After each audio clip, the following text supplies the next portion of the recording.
As Yom Hazikaron, Israel's Remembrance Day for fallen soldiers and victims of terror, begins this evening, Israel commemorates the lives of 1,594 soldiers and civilians killed just this past year, the deadliest year in decades.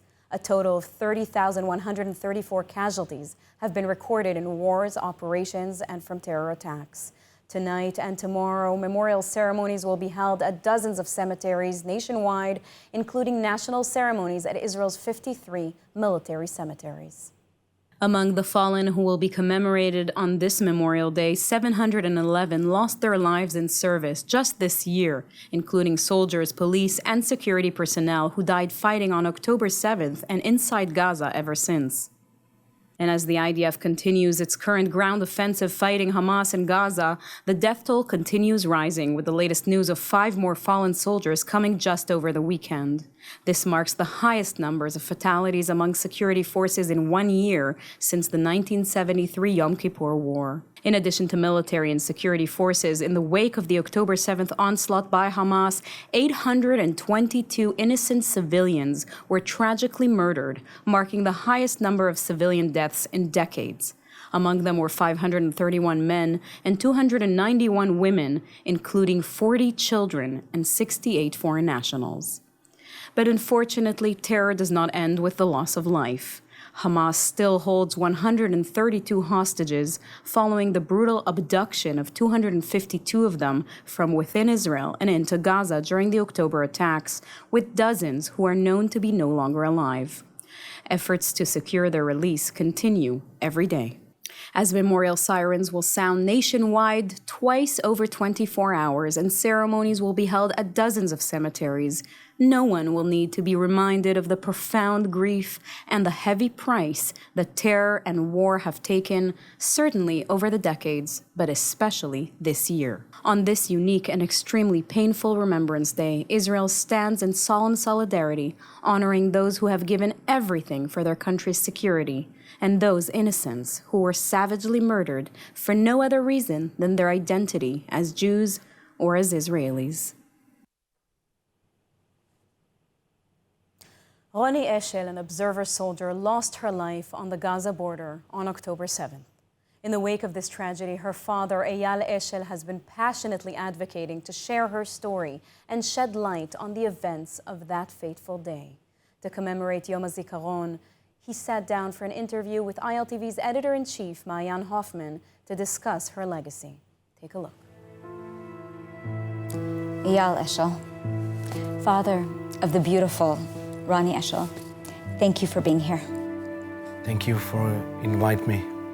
Your daughter, Roni, is one of the 60 soldiers, including 15 young female observer soldiers. Correct.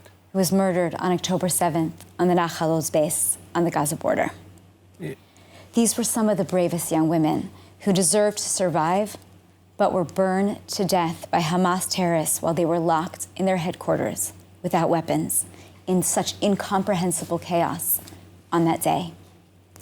Over the last couple months, I've had the privilege of getting to learn so much more about Roni, and I've come to love her. Tell us about your daughter, Eyal. Who was Roni Eshel? She was a beautiful girl. At the time that she was burned, actually 2 hours after she born, she was smile for everyone. Really. She was smile for everyone. She was a beautiful girl. She was smart girl. She loved the life. She loved to cook everything. She loved the kitchen. Actually, she was gorgeous, really. And she was my daughter. She was loved the house, her room. And from this story, we learned about a girl, a soldier that was there in the minutes of a terrible, how do you say, Event. The event of the 7th of October. You used to visit her a lot on Shabbat when she was on the Nachal Oz base, and you would go and sit in the park and you would eat. We went there a lot. Tell me what you did together, what it was like to spend time with her. We used to go there with my wife Sharon. We went there a lot. Every time that she stay in the base of Nahal Oz, we used to go there. And Sharon, my wife, was cooked the whole food that she loved for her, for the rest of the girl in the command room. The whole girl was one part, really. They love the life. They used to live together in the rooms inside the base of Nahal Oz. And every time that we went there, we saw that the other girls, the other beautiful girls, the other smart girls, like Ronnie. Now, Eyal, you have said that you are going to fight so that everyone knows what caused this disaster and bring the truth to light. What needs to happen now? It's the hard part of the whole situation by the October 7, because there's a lot of soldiers, people that need to pay about what's happened for all of us, for the whole country in Israel, about what's happened in October 7, because they knew everything, and they all of them, they didn't use nothing about the whole details that they knew. They knew. Meaning that people like your daughter before. had told them. What? People like your daughter had told them. Yeah. Yeah. And now they need to find out what really happens. Correct. So what do you need from the state of Israel? I want answers. And I want to be sure that the whole people that belong to the army, and they are one part of October 7, about this terrible situation, all of them need to pay for what they did. Because Ronnie paid, I paid the hard price. They need to pay it also. Eyal, we have viewers all over the world, a lot in North America, watching your interview. What do you need from the world? The whole world need to remember that in October 7 in the Shabbat, the Black Shabbat, for the whole part of Israel, came a lot of civilians, people that they are people, the same people that are asking about the humanitarian food today. But the whole world need to remember that these are people belong to the terrorist people. They are also the same people that kidnapped and murdered and burned also the command room, also the base of Nahal Oz. And the whole world need to remember this. Thank you so much. Thank you, Mayan. Thank you.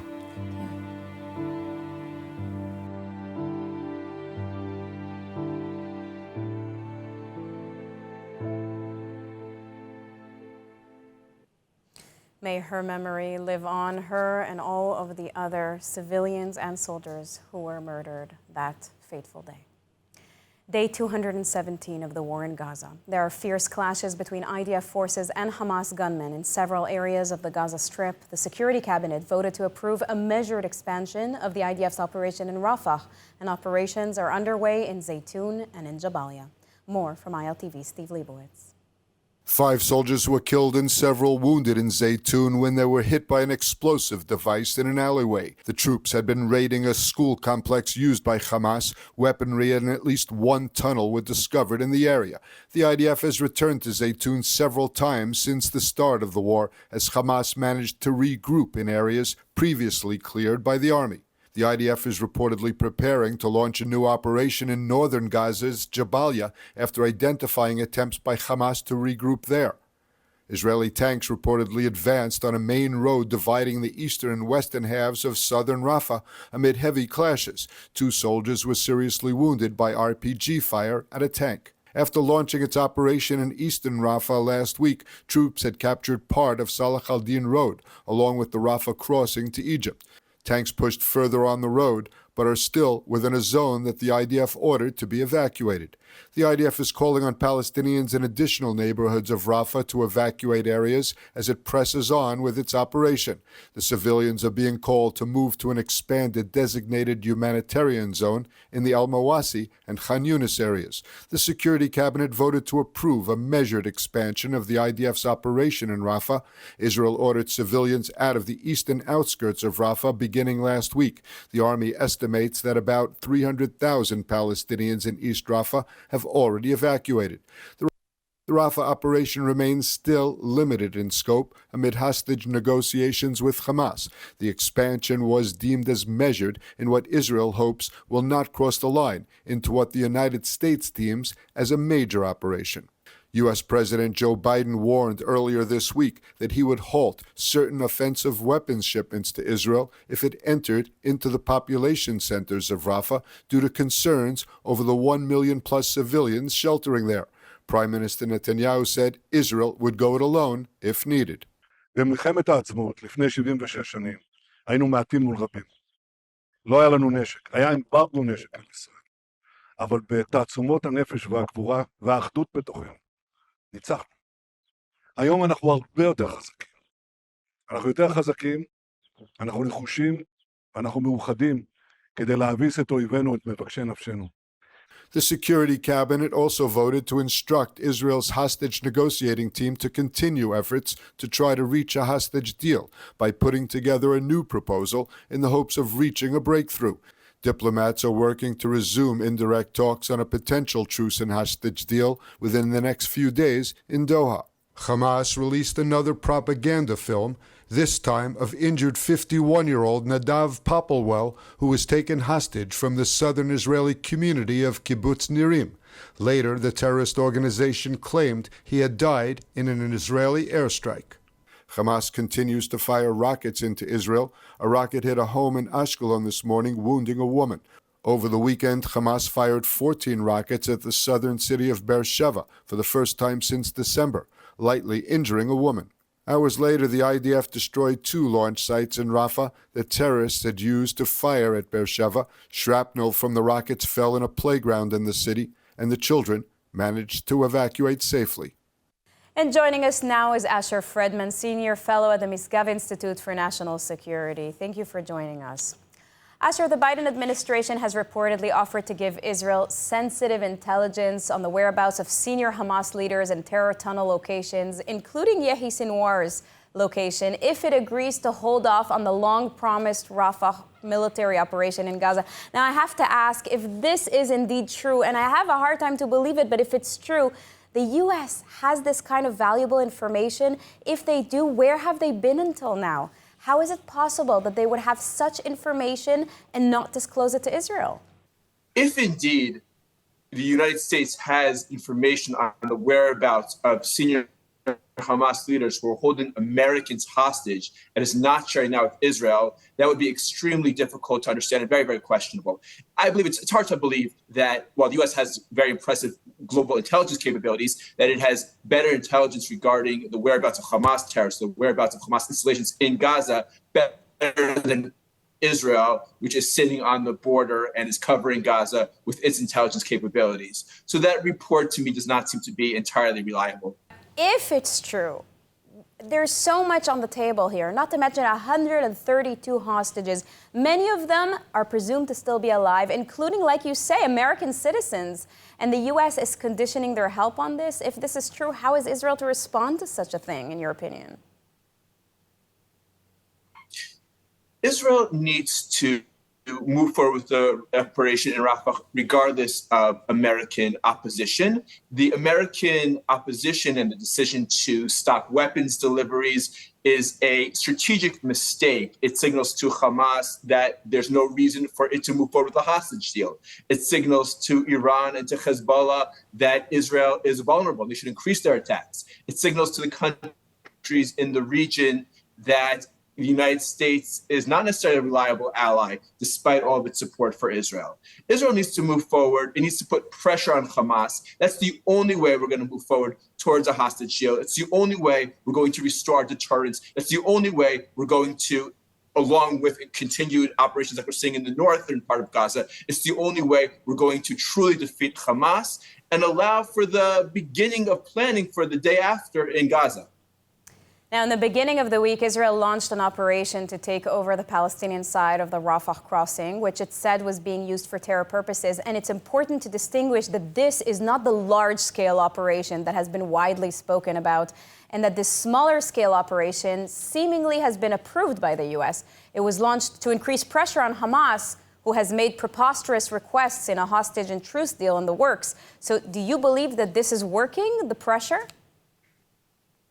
Let's be clear. Under the current situation where Hamas is not yet feeling true pressure, they will not agree to any deal that does not end the war, that does not leave them in power, that does not allow them to claim victory over Israel, and that does not turn them into heroes for the Palestinian and Arab world.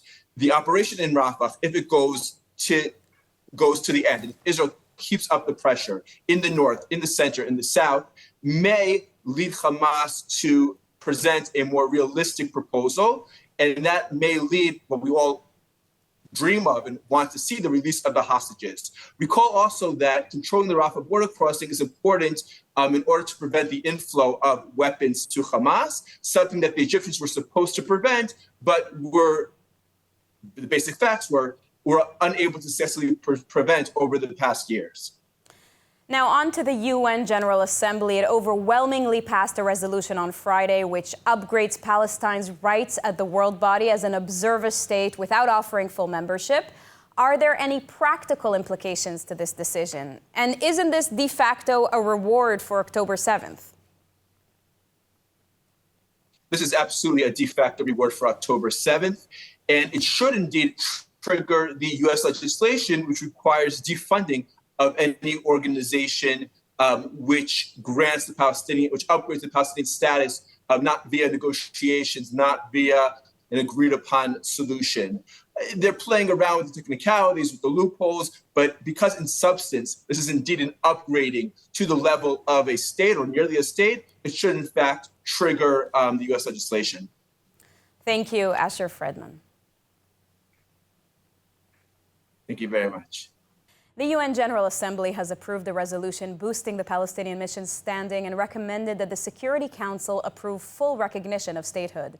The U.S. and Israel voted against the move, and it's expected that the U.S. will again veto the measure when it returns to the Security Council. ILTV's Steve Leibowitz reports. Opposed by the U.S. and Israel, the General Assembly vote was effectively a recommendation, but also a global survey of support for the UN to recognize Palestine as a state. The vote in favor was one-sided. The result of the vote is as follows. In favor, 143. Against, 9. Abstentions, 25. An application to become a full UN member must first be approved by the 15-member Security Council and then the General Assembly. If the measure is again voted on by the Council, it's likely to face the same fate as the last time, a U.S. veto. It remains the U.S. view that unilateral measures at the UN and on the ground will not advance this goal. This General Assembly resolution was no exception, and so the United States voted no. Our vote does not reflect opposition to Palestinian statehood. We have been very clear that we support it and seek to advance it meaningfully. Instead, it is an acknowledgement that statehood will come only from a process that involves direct negotiations between the parties. The resolution does give the Palestinians some additional rights and privileges from September 2024, including a seat among the UN members in the Assembly Hall, but they will not be granted a vote unless statehood is approved. The Palestinians are currently a non-member observer state, a de facto recognition of statehood that was granted by the UN General Assembly in 2012. The Israeli ambassador to the UN called the vote destructive, and he shredded a UN charter. This is your mirror. so that you can see exactly what you are inflicting upon the UN Charter with this destructive vote. This is